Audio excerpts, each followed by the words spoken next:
Since he first arrived on the scene, Drake has always faced an uphill battle when it came to public perception. And one thing that hasn't exactly aided his quest to control the way he's viewed by the masses is certain commentators having plenty to say about him. Because of this, his dynamics with those who make their living from commentating on the music, movies, and mishaps of rappers have been a little complicated to say the least. Sometimes warranted, other times less so. I really don't know. I think me and Drake will always have a love-hate relationship. It's like Skip Bayless and LeBron James. Even though he's great, I'll never really have anything too good to say about him. Granted, he did seem to have a lot of love for people like the UK's Tim Westwood and Canada's Nardwuar. You know how good my London accent is? Oh, dude, when you were going... These guys came up to me like, yo, dog, you know what it is, dog. Big up yourself, bruv. You done know Drizzy Drake, dog. It's crazy, right? That is not a bad Westwood impersonation. South London, dog. You know what it is. That's not a bad But they talk Westwood. like they want to shoot you in your face. Talk crazy out there. They're just like, yo, dog, you know what it is. You're the man, dog. You're the man. You're a legend, dog. However, this was the exception, not the rule. But as the worm churned on how the world viewed the Canadian superstar, it seems like media figures of all kinds have been coming at him pretty hard, critiquing his management in the wake of his beef with Kendrick Lamar. He doesn't get more money. Let's just assume that. But to go as far as this lawsuit goes and claims, to me says, hey, Drake, you know what this label is capable of. That's right. And likely they have used these tactics on your behalf. Indeed. Which also is this button. Congratulations, you played yourself. To say that Drake took it badly would be an understatement, as he's now made his stance crystal clear. Yo, for the hip-hop media niggas, yes, Drake has told y'all fuck you for Kai Cenat's audience, Platboy Max's audience, and Bobby Alto's audience. It's your boy Louaista, and this is why Drake is trying to destroy hip-hop media. But first, let me tell you about today's sponsor, Raycon. It's Raycon's anniversary, and the Essential Open earbuds are stealing the spotlight as they're currently 30% off. Honestly, these have become essential for my daily grind, no pun intended. They're sleek, smart, and in my opinion, cooler than your average earbuds. Whether I'm working, commuting, or just winding down, they fit right in my ear and make everything feel more fun. Now, a cool thing about these is they sit right outside your ear canal, so you can still stay tuned to what's happening around you without losing out on your music or podcasts. They're lightweight, all-day comfortable, and they stay put no matter what I'm doing. Plus, Raycon delivers the same premium quality as the big brands at just half the price. Along with this open-ear design that's super comfortable, they also got a 36-hour battery life. I barely charge mine. I use these every day, and you should too. Click the link in the description box and go to buyraycon.com/LuaistaOpen to get 30% off the Essential Open earbuds. That's buyraycon.com/LuaistaOpen. Now, let's get back into the video. Although it's been brewing for a long time, the end game of Drake's war with rap journalists and critics really came to a head during his recent interview with Bobby Altoff. Long after those two were apparently beefing, Bobby launched her new podcast by returning to the bedroom with Drake for another informal chat. Among many other things, one of the topics of conversation turned to their previous interview and the way that he seemed to relish how much it had angered what he sees as the old guard of hip-hop media. Me essentially like just recognizing somebody that I never met in my life, that I fully believed in, that I thought was really interesting and I wanted to have an interesting conversation with. It pissed off like so many, like all these losers, these like, you know, like story journalists and like this guy and that guy who like feels so entitled to this interview about, and Drake never does anything for like this type of media, and it just like made people so angry. In fact, he believed that he expanded the horizons of where rappers could go to promote their work and wasn't afraid to congratulate himself for doing so. It changed a lot of things like on TikTok. It changed a lot of things like in the streaming world. Like it made people more comfortable to go sit down with somebody that they've never sat down with before, you know, like not to take like overly take credit, but when I do see like somebody, you know, who keeps to themselves, like a Nicki Minaj, like go to like Kai Cenat's house, or like these musicians go to like a guy like Platboy Max's studio and start making songs with him. Like I feel like we did usher in the idea of just like, you can be from two completely different walks of life. Celebrities are not here, that we're not, the goal is not to be like some unattainable head for your whole life. Drake not only claimed that he opened the door for rappers to use streamers to get their message out, but he even went as far as saying that all of hip-hop media was corrupt. For example, like when I'm dropping an album, right? They have phone calls, like media phone calls, deciding what stance so-and-so is going to take within the first hour or within the first 3 hours or within the first 12 hours so that this person doesn't overlap with person. Well, I'm going to say that I hate the album. I don't know what it's going to bring yet, but I'm going to take this stance. Or literally, it's about, like, I hate to say first responders. That sounds terrible. Shout out to the first responders. We're not talking about all you lovely people. We're talking about first responders in media and in comments. But my advice to you is the fastest comments and the ones that are meant to sit at the top with the most replies. It's a purposeful action. It is not the genuine reaction to how people feel about you. Even if that clashes with Ebro's own claim that he had spies trying to influence things. I gotta send a congratulations, you played yourself, to Rambo, and he runs the Hot 97 social media account. OVO Rambo? He actually works for Drake, and he lives in Toronto. And the reason I'm bringing this up is just so everybody can start paying attention to what's really happening out here. Because one of the stations we're on is Hot 97 in New York City. It's probably our, I guess I call it our flagship.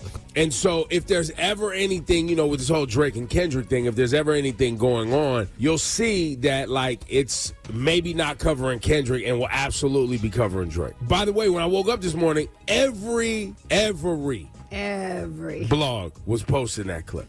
Not the Hot 97 Instagram. There's a post. What does the post say?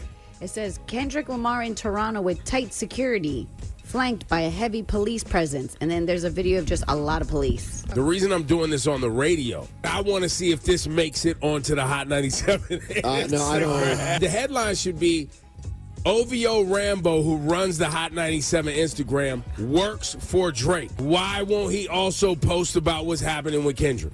And I mean, the answer is kind of woven into the title. That's why I said it like that.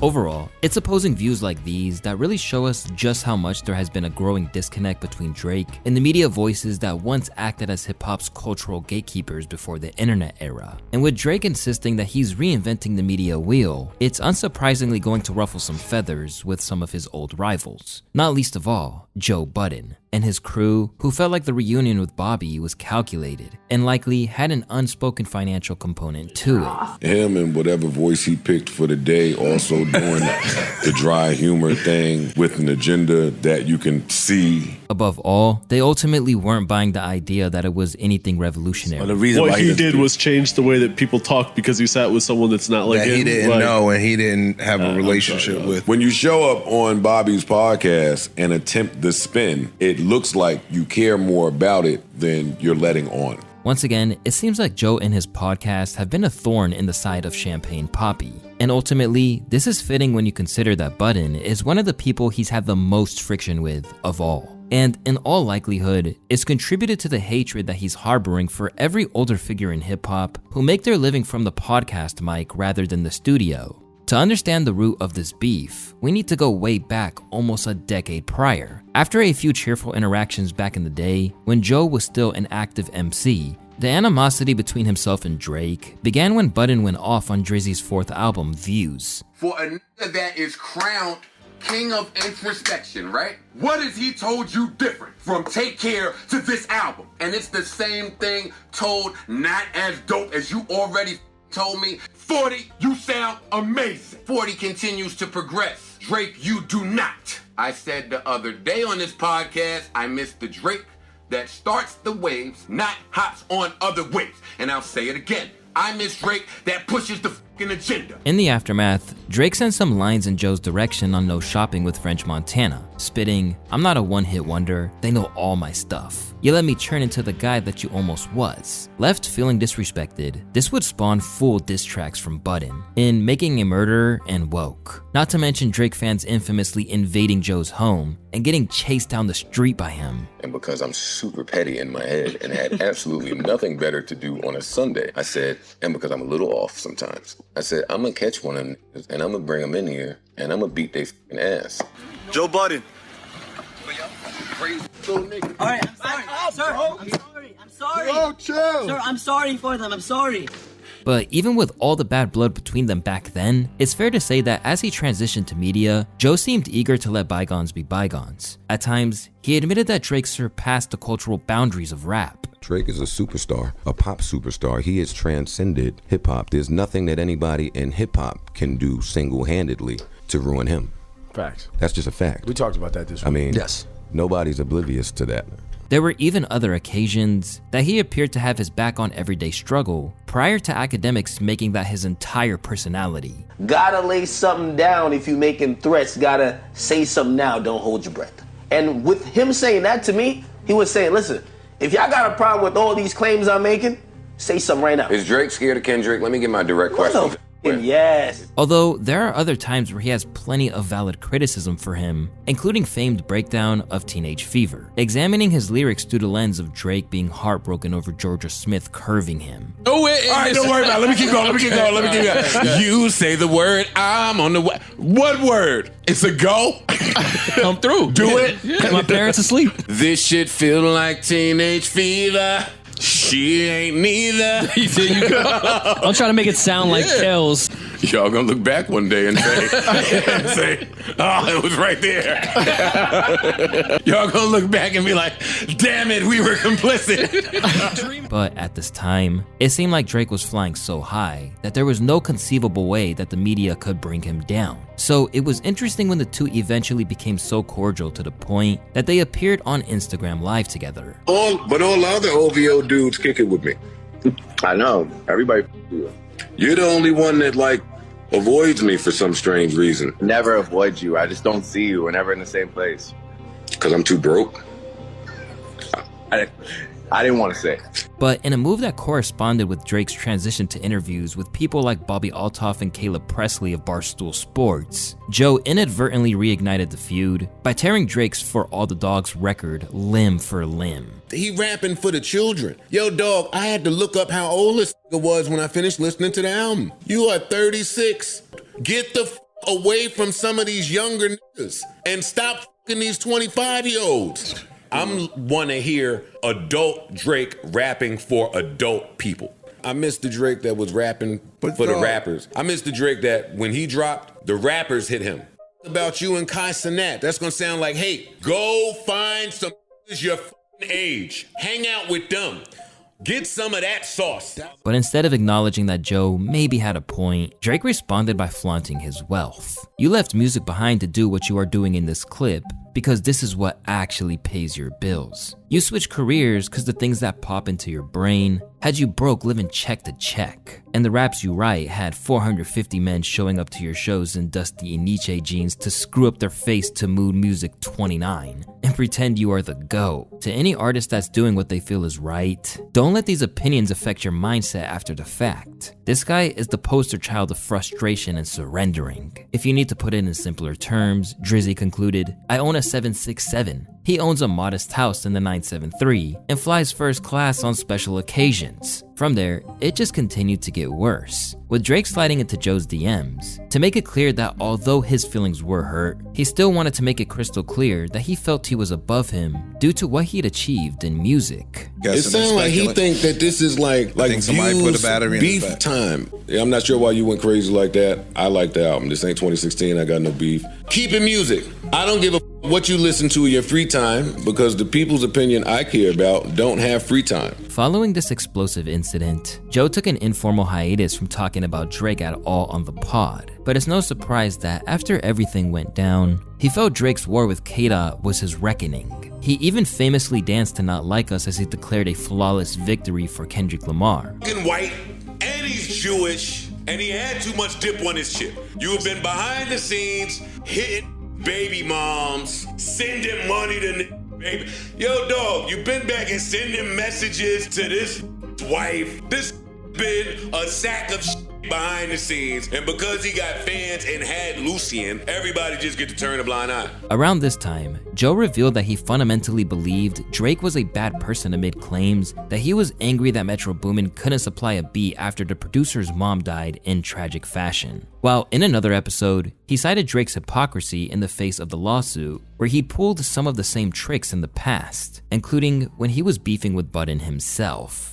The Karen move. Because if you a Karen, be a Karen, but you code switching. Because you at the game with, you running around with this that has been threatening Kendrick, saying I'm gonna kill you, I'm gonna do X, Y, Z. I'm not naming no names, but you know who you running around with, and you know what you doing, and you know what you threatening. As Drake seemed to be miscalculating every decision he made, Joe Budden continued to scrutinize his every move. Whether it would be shading him for mean mugging DeMar DeRozan, or commenting on the ongoing legal battle as though it were a courtroom drama. It's never the conflict.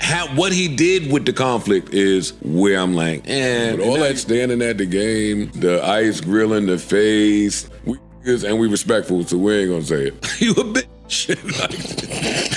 Despite Drake's initial silence on the matter of Budden's analysis, history should have taught us that he would eventually respond to what he'd see as Joe's provocations. Soon, it came in the form of some shots on the track Gimme a Hug, praising co-host Melissa Ford as a legend from the 6, but saying that he hates to see her with a dick fucker, a line which they then reacted to on the pod. I hate to see it. Her lip trembling, yeah. Melissa Ford, you a legend from the 6. Hate to see you with a dick sucker. Hey, rewind that again.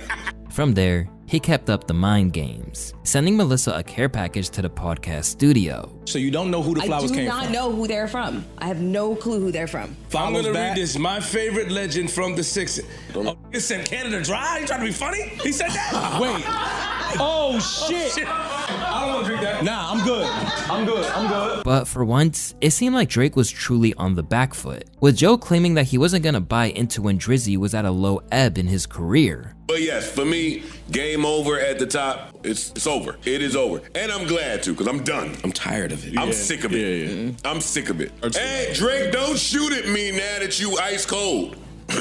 I'm not doing it back and forth. But in a classic case of Joe and Drake's strained dynamic, allowing for both praise and poisonous jabs, nothing of what Drake said about him on the record stopped him from labeling Some Sexy Songs for You alongside Party Next Door as one of the best Album of the Year candidates. He earned it. And I'm saving a hot take on that album. I don't want to say it now because I look like too much of a phony. But it's not many skips on it for me. It's better later. It was a better later album. Yeah. Mm-hmm. With their beef heating up again, Academics claims Drake even times his releases to hurt Joe and his crew's coverage, dropping music when they're too late to fully react. Always calling cap on Joe Budden, except I actually believe Joe Budden this time. Joe Budden records on Friday. As soon as that done recording, he did drop it. The song came out and leaked. Remember, Joe went in, and trust me, I never wanted to believe that Drake even would schedule or leak something at that time. I think he definitely leaked it at that point that they couldn't have a word to say about it before their Saturday pod, which they do on Friday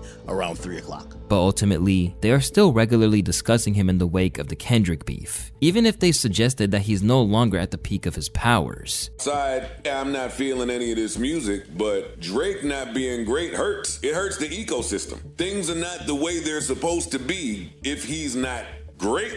But if you ask Drake's supporters, the invalidity of this take is clear and stems from his name still being at the tip of everyone's tongue, including Joe himself. If any of this was true, they wouldn't be talking about him. This ain't weird to you? This guy is a corpse dead in the water and a total loser that is not from the culture according to them, and they still talk about him every minute of the day. In the case of Joe and Drake, things evidently remain as complex as ever, and in no small part due to the fact that in spite of it all, there's an element of respect there. But when it comes to other figures in the media who didn't once have an impressive pedigree as an MC, the Six God can be much less forgiving. A prime example of a man who's been a massive contributor to the combative narrative around Drake in the media is the renowned Elliott Wilson. A true veteran of hip-hop journalism, Elliott has been a staple of cultural conversations for decades. At one stage, he and Drake were once on good terms, with Elliott and his co-host Brian B. Miller even being granted an interview with Drizzy on Rap Radar, where they didn't shy from asking tough questions. Everything from Pusha T's beef to the long-standing culture vulture conversation, which surrounds his work with grime and dancehall artists. And musically, like when it comes to criticism, like you said, mentioned earlier, how some people might say, hey, Drake's appropriating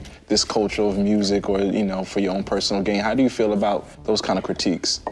I think that it's kind of a similar thing. They're curated by a bunch of people who just weren't on this boat to begin with.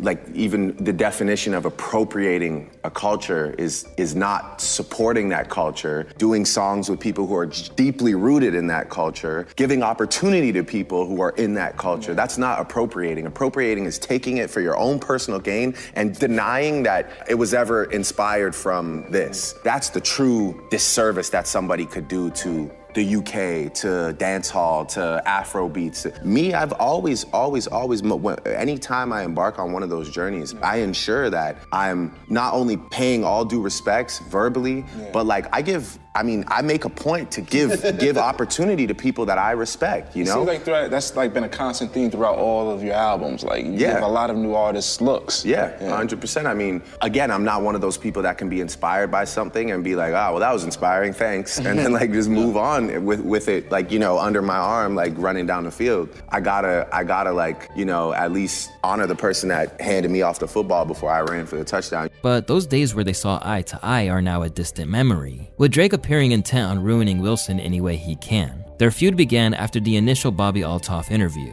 Am I your type? I'd do it. Thank you. Like I'd do it. You Not an it. I know, I just felt like... You do it? I asked, am I your type? And you said I do it. It's not funny.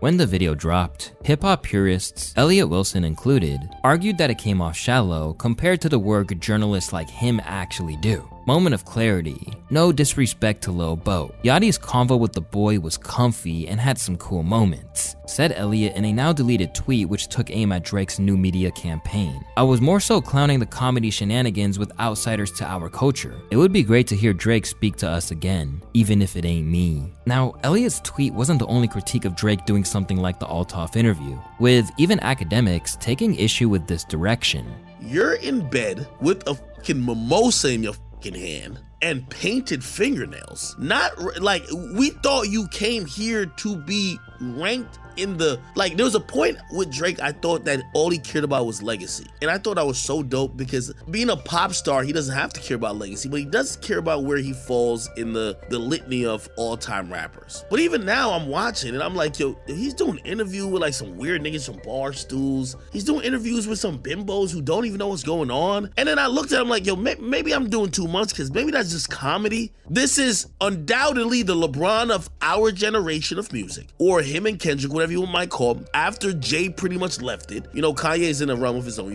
Let's not talk about Kanye, and also Wayne as well. However, the nigga don't really do interviews with hip-hop outlets. That's just a fact. That woman seems to be a woman that most likely is a Taylor Swift fan. She doesn't know about culture, and I think that's the fan base that Drake is poaching nowadays. But even if his unofficial PR officer had his reservations, it was Elliott he held a grudge against. And as always, Drake waited for the right moment to strike. Drizzy picked his moment well, waiting until Elliott Wilson was reporting at Rolling Loud to troll him for being frankly too old for that. LOL, man shits on not coming to his platform for a second time. And now, Elliott's 10 toes down, doing Yes Jules run-up interviews at Rolling Loud. He wrote, along with laughing emojis, "Just admit the youth took over, big dog." It was deployed to damage Elliott's credibility, and may well have done that, with even some of Drake's critics believing he had a point. Elliott Wilson is like still like, I watch his interviews and stuff, so like, are you saying it to say like he's washed? No. I think, you know, doing interviews and having conversations is one thing.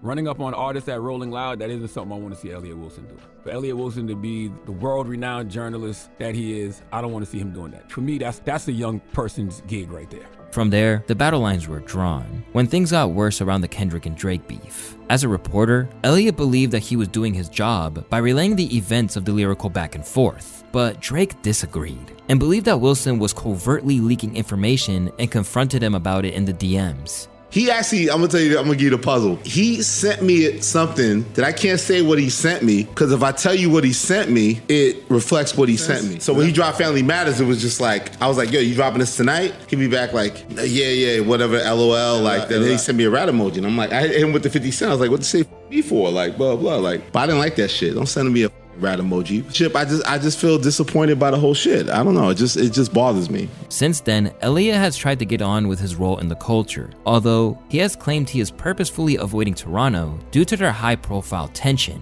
something might happen. Or like you go through the grocery store, the little thing might go ding, ding, ding, ding. Even though you know you didn't steal nothing. Because we have that trauma of us being of color. Real light shit, skin or not. Yeah. So I'm like, I gotta go get my paperwork and like get checked to go into this country. Like, this is big. Like, this nigga does not live where we live. He has his USA roots in Memphis and all that shit, but we had to go to his country to celebrate him. But so yes, if I'm not cool with him when everybody knows I was once cool with him, I don't feel comfortable going to Toronto. And that's not even just on some like his peoples or whatever. It's like, it could be fans nowadays. Fans is thirsty. They thirsty and crazy. Like this Trumpian type era of niggas. Like these niggas is thirsty in like one clout. Like, oh, I saw Elliot outside the Chinese spot that Kendrick talked about. It's like, I don't want that cornball shit. So yeah, if I'm not 100 with this nigga, I was like, I'm not gonna go to his country. And even though there is some real heat on him from Drake, Elliot admitted that he'd still follow his journalist instincts and take the interview with Drizzy at a moment's notice. You at the one hotel. Let's do it. And you get a text from Kendrick that says, yo, listen, I have a window from 5 to 6. I'm open. Big window. You want to do an interview real quick? Yes, sir. And you say, okay, cool, I'm on my way. 10 minutes later, Drake texts you to saying, yo, listen, I'm flying out at 7 p.m. I'm free 5 to 6. If you want to get this interview real quick, let me know. I'll send the car for you. He can find a loophole on this one. I'm going to change it just a bit. Both them text you at 4:30 p.m. and say at 5 p.m. I'm pushing one back. I'm getting both. I can only do 5 to 5:30. You can't push nothing back. Which interview are you taking? How? You can't. You don't have the power to push Kendrick Lamar, Drake. I'm taking Drake above Kendrick. Yeah, because more. Why? Because that's the story. Drake is the one who has to like respond now. Kendrick is all he's had to say. Nobody cares what Kendrick has to say anymore. Maul asked me this question off mic. I said Drake right away too. Baby D. Talk to him. There's more questions that we have. Interview. Yeah. Although he isn't exactly angling to get into Drake's good graces again either. After Drake dropped 100 gigs, complete with shots at A$AP Rocky. Let's do it. My final unimpressed thing about those songs is I'm finding out now that those songs are actually replies to everything again. Yeah. He's dissing Rocky on his song.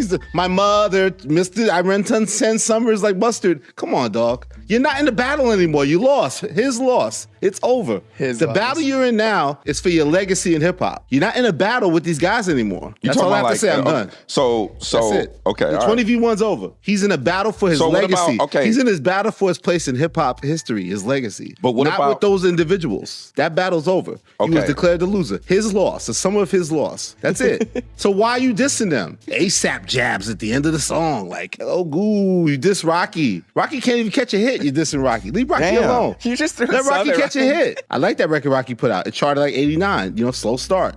Rocky's dope. We all love Rocky. Yeah. But there's no need to have this back. No one's here for some back and forth with you with A$AP Rocky after you lost to Kendrick Lamar. 20v1 thing is over. Now fixated on Drake in a way that many deem unhealthy, his former co-host Bida has suggested the whole situation has damaged his credibility. This doesn't even appear to be sour grapes, as Elliot seemed to be mindful of this, even hinting towards his standing in the world that he made a living in being hurt after it all went down with Drake. Elliot Wilson repair his relationship with Drake? Some would say it's damn near impossible. It's cooked. Nothing's impossible. I think I would have to re-earn his respect. I think I'd have to go on a run and I have to go on for media, a Kendrick Lamar like run where Elliot's back in the conversation is one of the best is doing it. His content's amazing and earn his respect outside of whatever feelings he may have about how I feel about what happened with him and Kendrick. I think it's that. I have to earn. I think a lot of people look at me that way. Like they want to view me as I did a lot of great things then. And like, even if I do cool things now, not view me as like in the top tier, get mad if I'm number 5 on a list and things like that. So I think I'd have to earn his respect with actions outside of it to then be willing to say, let's sit down and see if we could have a conversation. With his position seeming less stable than ever, Elliot's situation is one where you can see that tangling with Drake has been detrimental to his career, making him the first true example of Drake's campaign to discredit and destroy the media taking effect. And for Elliot, the biggest issue he faces is that it's clear that at least on some level, he ultimately wants to be liked by Drake, and if he let that go, then perhaps he would be immunized against it. Just look at the fortunes of one man who doesn't seem to cherish Drake's respect at all. In fact, he seems to actively thrive on his hate. This of course is Charlemagne the God. In case you weren't aware, the problems between them have dated back for years. When he first came out the gate, the Breakfast Club hosts always targeted him for being soft. There's 3 sexual orientations out here. It's gay, straight, and Drake. And Drake is just a whole different type of breed. It don't got nothing to do with nothing other than he's just a different type of breed, man. Drake's used to people laughing at him and talking about him behind his back from high school. So that was the who's laughing at me post. I hear y'all laughing at me. Y'all supposed to be my friends. I think Drake can rap. You know what I'm saying? I think he can rap. He's a dope rapper. But I hate when he sings. And I just think personally, he's a corny guy. And whether he'd admit it now or not, this hurt a young, less calloused Drake's feelings. Get in the car the next morning, turn on like Power 105, and hear some nerd telling them that I'm gay, or they have pictures of me, or that to me is like, why, man? Like, for what? You know, why are you using your job to tear me down? Like, you're a real fucking loser, you know? Sorry. And I don't bother anybody. I'm not a foul artist, you know. I'm not out here looking for trouble. I try and make beautiful music, try and be a positive role model. That's it, man. No new friends, no new friends, no. At every turn, Charlamagne seemed intent on prodding at Drake until he finally seemed to gain some respect for him around the Meek Mill beef. Drake even famously sent him bottles in what seemed at the time like a peace offering of sorts. Guy Drake's really living his raps, man. Somebody was gonna make him buy bottles for Charlamagne. He bought 6 bottles of Dom Perignon. You know, the whole 6 thing. You know I didn't buy these, because wouldn't spend this kind of money with a card that says, let's be friends, Aubrey Graham. Hey man, all I can say is salute to that guy, salute to Drake. He's having a great week. From there, any war between them seemed to have been forgotten for years on end. But it would be renewed in 2023 when Slime You Out dropped, with Charlamagne remaining adamant that the track was a flop. I think Drake can rap. You know what I'm saying? I think he can rap. He's a dope rapper. But I hate when he sings. And I just think personally he's a corny guy. No new friends, no new friends, no new friends, no. Who talks like that? In response, Drake took to IG and labeled him not only an off-brand Morris chestnut, but tried his best to completely downplay Charlamagne's cultural relevance. Are you okay, Leonard? You kinda weirding me out, G. Like you really obsessed with me or something for years. Like you look in the mirror and wish you saw my reflection type shit. Whatever you gotta do, let it out. I'm sure your 135 loyal fans will stand by you, you fucking goof. To no one's surprise, Charlamagne was pretty unmoved by it, making light of the whole situation on the radio the very next day. But Drake and I plan this out every time he drops an album. I'm part of the album rollout. He drops a record, I critique it. It brings more attention to the record, more attention to the project. I keep telling Drake he doesn't need me to do that. He's Drake, but for whatever reason, he wants me to do it, so I oblige, okay? I don't believe you. I'm just telling you, it wasn't always like that, though. Back in the day, I can honestly say I was hating on Drake for fun. It was hilarious, at least to me. Like, you know, he posted one this morning that I forgot I even said, where I said it was a three sexual orientations, gay, straight, and Drake. Yes, hilarious, all right? But that's just hate, okay? But after back to back, and he sent the bottles with the note, let's be friends, we came to an understanding, and we agreed whenever he drops certain songs, I will hate on them in order to bring more attention to the record. I don't think he needs it. I think it's crazy that he wants me to still do that, but, you know. So you actually like Slime You Out, whatever. No. Then came the familiar turning point of the Drake and Kendrick beef. In the wake of Like That dropping with that explosive K-Dot verse, Charlamagne already felt Kendrick would have the upper hand when it came to bars. Right now, Kendrick is stinging the Raptors, just waiting. I got confidence in Drizzy. Waiting. I got confidence in Drizzy. Wow. Confidence to do what? To rap. Yeah, he can rap, but he ain't got nothing on Kendrick Lamar. No, he gonna come back. I don't know when. He better hopefully keep chilling. soon. He better keep chilling in the You don't cut think with so? Sexy Red.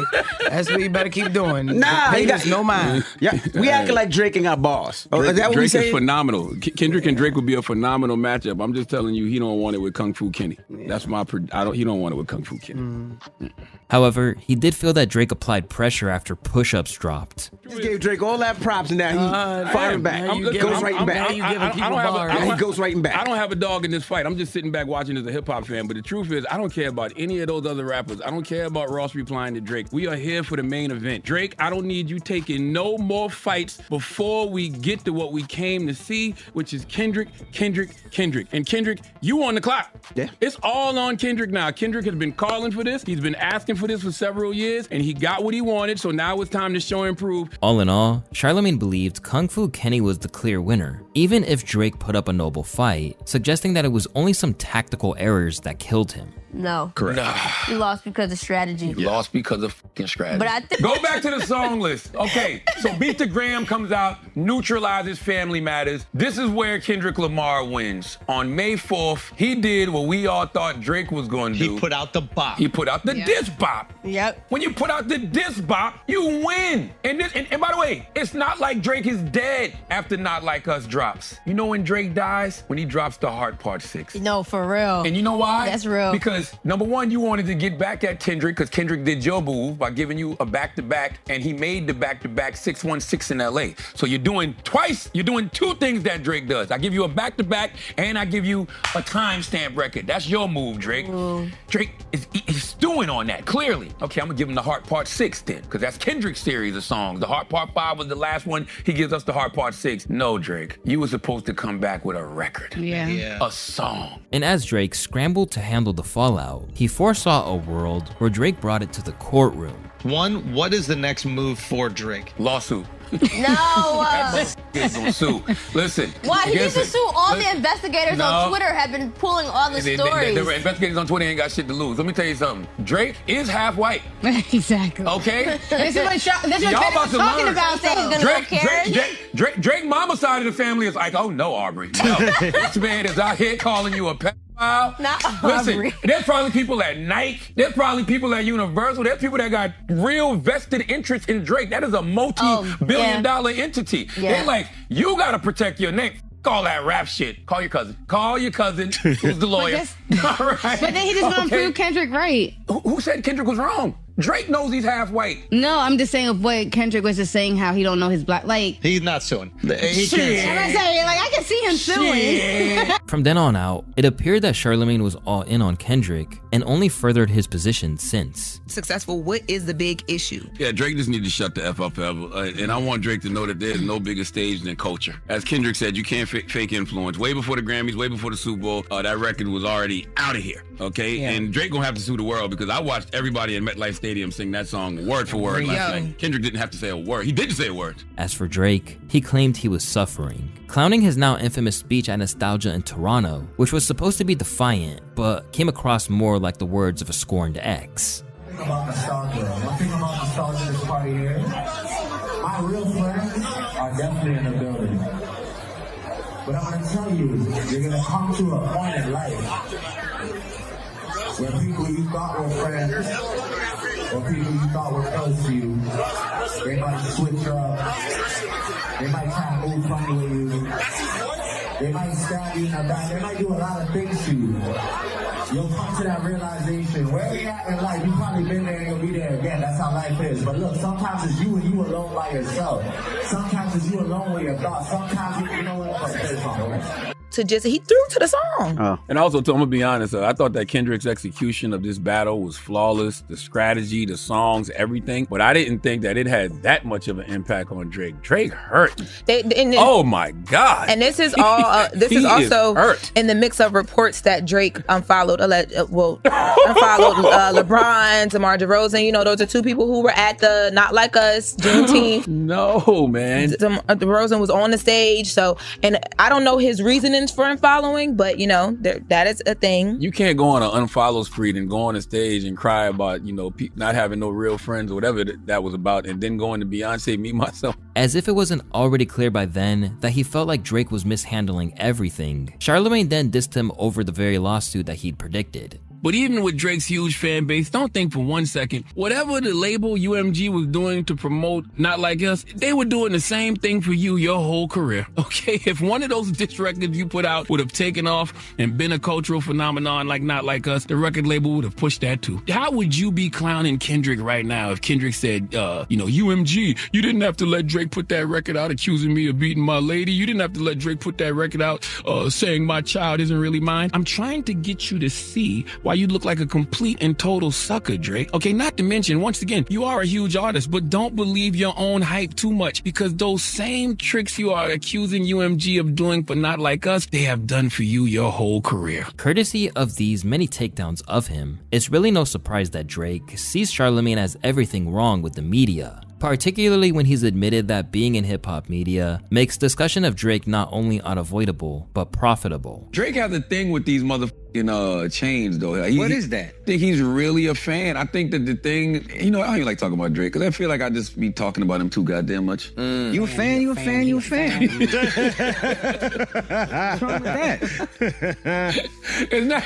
But he makes headlines. What am I supposed to say? It's like he does shit like this, and it comes up. We know we supposed to not talk about. This is the genius of him. He always stays in the headlines. It is brilliant. Okay. I don't know that he's comfortable with the negative, which I would put on him, but he's great at staying in the headlines. Yet, even with everything that Charlamagne has done to Drake and said about him, there is still that element of understanding that the Breakfast Club host would never go down without a fight. But where there seems to be understanding of the platform Charlamagne has and its immovable nature, there are other figures in hip-hop's journalistic community that Drake really seems to have active disdain for. This is where Rob Markman comes in. Best known by modern audiences as head of artist relations at Genius, Drake has sent plenty of sly shots his way, even popping up in the comments of Joe Budden's Instagram Live to throw some hate his way. Play Story of Added On right now and see if it rings off. I promise the only person that's gonna know the words is Rob Markman. With comments like that, it's obvious that he viewed him as a nerd or a hip-hop head who would favor Pusha over him. But it seems that even if Drizzy himself didn't value Markman, his team did. During the beef with Kendrick, Rob exposed alleged underhandedness from Drake's team and trying to get favorable coverage out of him. I tell you one further, and I'm gonna be honest, and I haven't said this, and I was approached during the battle by a team connected with the OVO side and asked me to show the boys some love. You know, again, I was being as unbiased as possible. I was calling it like I see it, but they asked me, yo, we know you're unbiased. Really said it. We know you're unbiased, and we like that you're unbiased and you really try to call it straight, but can you show the guy some love? And no money was offered. No, absolutely no money was offered. They kind of offered some things, some information, some access, and say, yo, and we'll make it that you could play his songs in your videos. You know, we'll whitelist it. Ultimately, I declined. And at this stage, it became a personal issue for Drizzy. Now, let me remind y'all, Drake don't like this nigga at all, okay? And, like, you know what's so funny, too? These guys know it. Like, Drake tells them. Like, when Drake talks to them, he'll tell them, yo, dog, you're a goof. Your opinion is bad. You're the worst journalist. Fuck you. Out of here. Like, Drake, I ain't gonna lie, when I see how Drake talk to these niggas like directly, it's disrespectful. Like, Drake is mad that's disrespectful. This is what Drake's talking to them. And I'm trying to tell y'all, Drake didn't like them before the battle, during the battle, after the battle. Undeterred by the chatter, Rob claimed he didn't buy Drake's justification for the UMG lawsuit. To be called a pedophile in any capacity sucks. I get it. That's a tough stain, and personally, I don't believe that Drake is one. And I haven't met anybody in real life, meaning off the internet, who believes that Drake is a pedophile. But this is a rap battle, and a lawsuit against UMG or Kendrick or in any shape, form, or fashion, it just ain't the way. The one thing that Drake and his team is lacking in this is accountability. If you knew you were up for renegotiation, why engage in the battle anyway, knowing that a loss of any kind can weaken your position? But once you engage, why not just keep it a friendly fade? Remember, this battle really started about who's the best rapper. You know, the big three is just Big Me. In my opinion, it started getting personal when Drake mentioned Whitney and push-ups. Yes, then Dot accused Drake of being a bad father. And then Drake accused Kendrick of domestic violence and family matters and said the baby might be Dave Freeze. Being labeled a domestic abuser is tough, man. Being labeled a pedophile, nasty. But you can't slap someone in the face and then get mad when they punch you in the nose. Although, there were other times where he set any personal feelings aside. He even cut him some slack in other conversations, going as far as to defend his position in hip-hop to Justin Hunt. It's past California Love. Like it's way past like beef in general. Like, so that song is a unifying anthem. So no, absolutely. So, and I get this a lot. And I'm, you know, as we're having this conversation, for anybody who's interested, it's like people want to know where you stand. I've always been clear of where I stood and how I see things, but I'm not ready to throw Drake out in the trash. Oh, he was never hip hop. He was never one of us. Listen, it's a song. Not Like Us is a song, and I get it. Hip hop is better off for that Drake run. It took hip hop to another place. If this was an opportunity to appease Drake or his fans, then it clearly didn't work. Because soon, a resurfaced clip of Rob with Tory Lanez, where the journalist couldn't finish Lil Wayne lyrics, gave Drake a chance to jab at him. Some niggas cry wolf. I'm on that dry kush. But when it come to this paper, I stack bucks. You heard what I said? I can put you on your feet or put some money on your head. Life is not cheap. You're better off dead. If you can't pay the fee, shout out my nigga Fee. See, every nigga at the door, they'll get a key. Outside looking in. Now tell me what you see. This is about money. This is bigger than me. I told my homie, don't kill him. Bring the nigga to me. Listen, don't miss. You fucking with the hitman. Kidnap a nigga and make him feel like a kid again. Kid again. Well, that shit crazy. Of course, this goof couldn't finish the bar. Free Tory. But if I start calling you names, then you're gonna sue. After this little clapback reference to the lawsuit, Rob sounded off again on his own platform. So I'm sitting there like, oh, we got jokes. A little bit of name calling, but we got jokes. I got jokes too. But I gotta watch what I say. because he might sue. Can't call no names. Rather than simply feeding into the drama, he ultimately suggested he was above it. I don't do personal attacks. I don't call anybody out their name. We all here just talking music. We talking hip hop. I just call it like I said. I also keep it all about the music. So all that abs, braids, family court, all that stuff, like I stay away from it. If it's not like directly involved with the music, I tend to stay away. And I never lied to y'all one time. Y'all may not agree with my opinion, but when it comes to facts, I don't lie. Never lied to y'all. 21 years in this thing, never lied to the people not once. So here's my thing. I know the storyline's gonna attract a new energy, new viewers, just a whole lot of new whatever, right? So what I'm doing. But for me, nothing changes. You know, a great writer once wrote, gotta know yourself. And I know myself, man. After this, I'm not coming on here with no axe to grind or just being disrespectful, because that's not me. But this hip hop thing, this dedication to telling our stories the right way, the best way we can, yeah, that's me. And we all spend a lot of time online, so we know what happens next, right? There's gonna be a lot of fan accounts, a lot of bots, a lot of negativity, a bunch of lies spread. I could see some stories being planted and all that. That's just the game today, but you're not gonna catch me acting out of character. Interestingly, he also said that there was some private correspondence between the two, which he has opted to keep under wraps. Yeah, you got jokes, I got jokes too. So despite the interaction, despite the DM that he sent me last night, that I'm gonna keep that to myself. But despite that, I'm not gonna change who I am. I'm not gonna act out of character or come up here with an axe to grind. Because this shit is about, to me, this shit is about hip hop. It's about us. It's about all of us. I always talk about hip hop being communal. You know what I'm saying? This channel is nothing without the people who watch it. Your favorite rapper is nothing without the people who listen and who genuinely and truly support. The incident didn't merely blow over either, as others in the space were aggravated by what they deemed an unprovoked attack on Markman.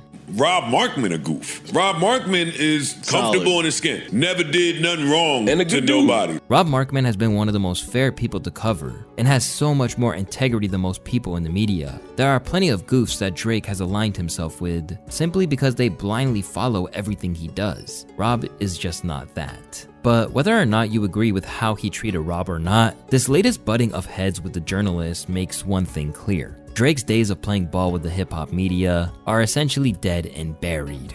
For some people who are inclined to give Drake the benefit of the doubt, it's because he's done attempting to fight through their agendas. For others, the argument would be that hip-hop media just won't cut him some slack he'll receive in other areas. And among the ranks of journalists and authors on hip-hop culture, this explains his pivot to streamers and comedians over anyone in the media. In the view of Somaya Krishnamurthy, these new avenues he's opened up function better in terms of what he's looking to achieve. And these days, that's getting hold of the narrative after the most turbulent period of his career. And I think for him doing Bobby Altoff's podcast, it's a perfect place for him. She's not going to put anything out there that makes Drake look bad. She's going to softball him.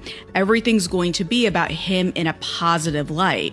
Critique is viewed in a negative manner. It's like critique equals hating. But in fact, the best critics, they come from a place of love. The reason so many of us wanted to be hip hop journalists is because we love hip hop. So it's so much easier to surround yourself with sycophants, surround yourself on platforms that are essentially there to be your press release. Where, as in a conversation with someone like Bobby Altoff, he can address the tough issues on his terms without any pushback. You're a culture vulture, or like like people will describe the collaborative efforts that I've put forth and the artists that I've picked up and lifted up or shine a light on as me taking, they'll put a negative spin on it and try and tell me, that it's a self-serving thing or whatever. And I think I get really sensitive about that. And I think at that moment I was just like, well, you know what? Don't even worry about it. Above all else, this seems to be the common theme in what Drake looks for in a media personality to do business with these days. For example, his trip to XQC's stream let him get shots off with no attempt at intervention. Yo, chat, love, biggest sixer. Don't ever forget it. Don't ever forget it. Let these guys try and tell you different. Promise. Trust me, like I said, mind, body, and soul. I'm here. What's up? Jesse. Love, thank you. This guy's like a fragile op, but it's a good song though, It's a fragile op. Okay, interesting. He's like a fragile op, but it's a good song though. Okay, so what does that mean, a fragile op? No. Chat knows what I'm talking about. Fragility. Interesting, actually. Okay, we need, no. All right, I'm going to the bathroom. Yeah, if I come back. I'll cook a script. Cook a script. Okay. Elsewhere, Aiden Ross let him get off his jabs at K-Dot, even sunning him on his own platform when he felt like it. Hey, they were saying that you pressed me earlier, like that. Like you're like, why do you want to know where they're from? So like, what's up, bro? Huh? They were saying like you tried pressing me, like, why are you trying to big bro me? I already accept the fact you're big bro, but at the same time, you know, I gotta stand up for myself. They said I tried to press you? They said you tried to press me. It's all right. It's big bro, little bro energy, but nah, it's all good. I never press you. You're my dog. Come on, I'll bro. press someone for you though. Oh, you will? Yeah, of course. Thank you, bro. Yeah. Thank you so much. Would you ever get in there? No. How much? What's the bag to get you in there? What's the bag? Yeah. Who do you want? Oh, I don't even ask. Eddie, we. I was gonna say, who do you want me to fight? Oh, I know who I want you to fight. I wouldn't do that. If we're fighting, we'll fight at Hino's gym or something like behind closed garage doors. Yeah, you don't got it really. All the while, anything he's done that's controversial or perhaps questionable gets largely ignored. And this, in the eyes of Math Hoffa, is why he's evading the hip-hop media.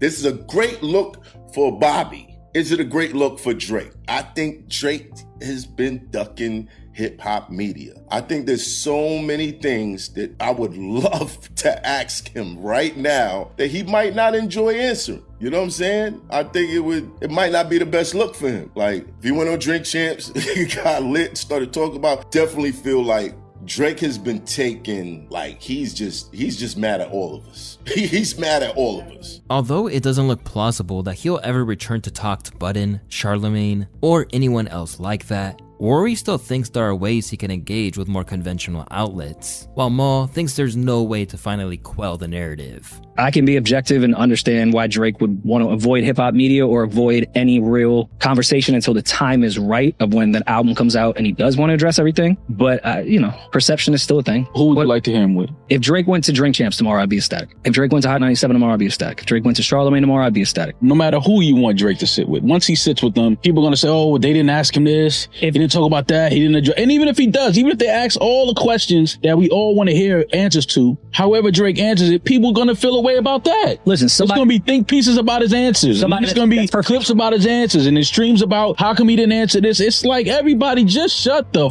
up. Somebody perfect right now. Angie Martinez. If he goes to sit with Angie, you know what they'll say? Why he didn't go to Charlemagne? Why he didn't go to this person? And beyond that, things are now too far gone that no matter what Drizzy does, there are some people who will never alter their viewpoint. Talking to Drake on camera. Why is that? It's not going to satisfy any body. No matter what he says, no matter what he does, no matter what album he puts out, people already have it in mind that don't like Drake and that don't like, cool. It doesn't matter what he says. So when people get all worked up about him announcing who he's sitting down talking to, I'm just laughing because I'm like, no matter who he talks to, people are still going to feel a way about it. With Drake now basically renouncing the whole media attached to the genre he came up in, Drake's focus on streamers and internet personalities has been met with a mixed response. What Kendrick said, you can't fake influence. Kendrick stayed out the way and let his music speak for itself. This grown dude is almost 40 and is trying to get approval from 20-something-year-olds. This strikes on one of the biggest issues with the new ties to people who made their name on Twitch and Kick, and its idea that he's pandering to their audiences. Even his known cheerleader, Ak, can see through the reasons why he's latching onto this blossoming market, but that ultimately, he's slightly out of the age bracket. They always said Drake is in a fork in the road. They're like, Drake is seeking and probably chasing some of these newer audiences. However, they'll never love him like how they love the current guy that represents them. Like, for example, my favorite artist of all time in hip hop is Drake. That's not Kai Cenat's favorite artist, right? His favorite artist is A Boogie. I don't think if A Boogie dropped something, Kai Cenat would be saying, this shit's I think what Drake wants doesn't necessarily want him, but also the old media that wants Drake don't want them. It's a bunch of people that are trying to get to either platforms or audiences that intuitively don't want them. And it just kind of goes in, it's like the symbolism of life. Usually in life, whatever you want at the time doesn't want you. And it is what it is. You get what I'm saying? In a rare case of him really critiquing Drake's strategic direction, academics argue that his attempts to engage with that fan base isn't organic in a way that's only gonna hurt him in the long run. Towards that audience. And it's more of a profound like, whoa, when that audience or the person that controls that platform kind of rejects whatever he was doing. And it just reminded me of that saying. It says, listen, the more as time goes on, the more you try to appeal to a particular demo, they'll never love you as much as they love the current guy. Because if he's only trying to appeal to the hyperactive audience associated with streaming, then it's ultimately going to box him in creatively. Or maybe what's going on contractually with you, or where you are in your life, you're about to turn 40. His audience don't want to hear that shit. You feel what I'm saying? So it's a fork in the road.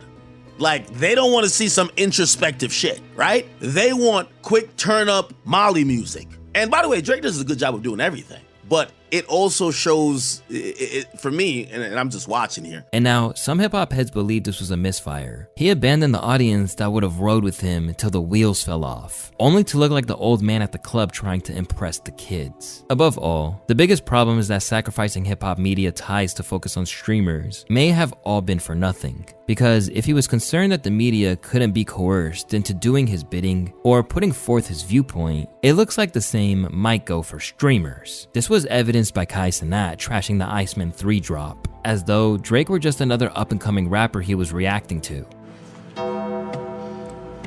Biggest waste of my fucking time of all time. The biggest waste of my goddamn... R.I.P. to Armani. R.I.P. to Armani. R.I.P. to Armani. Yo, I can't fake it. I can't fake it. That was ass. I can't fake it. I can't fake it. I actually can't fake it. That was so ass. There's a good chance that this would have taken Drake aback, but Cenat's own fans were by no means shocked to hear him focus on authenticity first and relationships second. Kai didn't slam Drake. He slammed his new music and stream because he was being honest. It sucked. Reminder, he's a Drake fan, but he's not a lying Drake propaganda machine like academics and Aiden. He's ultimately accountable to his audience, not Drake. Now, his fans are gassing him up once more to go to war with Kai over what he said, demanding Drake be treated with the respect they deem he deserves. I can't fake it. I can't fake it. I actually can't fake it. That was so ass. You just sit there, the dude does this whole thing, and you go, that was ass. Now, it's one thing, bro. It's one thing to not to be like, oh, you know what? Like, if you want to give it a rating, like, oh, that was a 6 out of 10 or that, whatever. Like, respectfully, right? But when you just go to someone's art and go, that shit was ass, that's literally fighting words, bro. That's literally and it's like, it just is. It just is. And the reason I say art is because that's what it was, bro. And I love that people go like, oh, dude, that didn't even make sense. But meanwhile, if it was K-Bot, what the f*** would they say? There'd be entire hour-long breakdowns of each frame. Oh, did you see when Kendrick was facing the right? That's because of the comp, dude. Although, if he wants to retain the love of the streaming world, then coming at its current king really isn't the strategy he should opt for. Particularly when he's already burnt so many bridges in the hip-hop content space that he's written it off once and for all. Whether Drake likes it or not, his disavowal of people like Budden, Charlemagne, Wilson, and Markman doesn't change the fact that he will always be within their content agenda. And perhaps even more distressingly for him, their opinions will continue to be valued by the very audiences that he's fighting to retain the love of. Now left out on a limb, Drake is proving that he doesn't need hip-hop media. But that doesn't mean aligning with the youth-led influencer and streamer world is going to do anything positive for his public image as he continues to age before our eyes. Particularly when he's given the middle finger to an entire industry that now has no reason not to want him to fail when he's made it deeply personal time and time again. And if you're wondering why this video didn't mention his beef with the Needle Drop's Anthony Fantano, well, that's because we already discussed it with the video on the screen.